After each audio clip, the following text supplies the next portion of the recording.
Hi అండి. ఈ బీరకాయ ముక్కకు చూడండి, పాము కాటు వేసినట్టు పాము ఘాట్లలా ఉన్నాయి కదా. మా వారు బీరకాయలు తెచ్చి వండు అన్నారు. నేను చూపించి ఇది పాము కాటేసింది అన్నాను. సరే అయితే ఆ బీరకాయ పాడేయి అన్నారు. ఎందుకులే ఈ ముక్క తీసి వేసేస్తాను కూరలో, మీరు తిందిరు కానీ ఫస్ట్ మీరు మంచిగా ఉంటే అప్పుడు మేము తింటాము అనేసి అన్నాను. ఎటకారంగా లేండి. అప్పుడప్పుడు అలా బెదిరిస్తూ ఉండాలి, లేకపోతే మాట వినరు వీళ్ళు.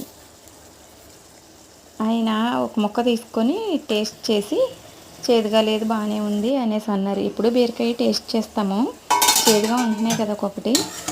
ఇప్పుడైతే చేదుగా లేవు, అన్నీ బాగానే ఉన్నాయి. కాకపోతే ఆ మచ్చ చూసే కొంచెం డౌట్ వచ్చింది. నేను యూట్యూబ్లో చూశాను, పాములు కాటేస్తాయి కూరగాయలు అని చూపించారు.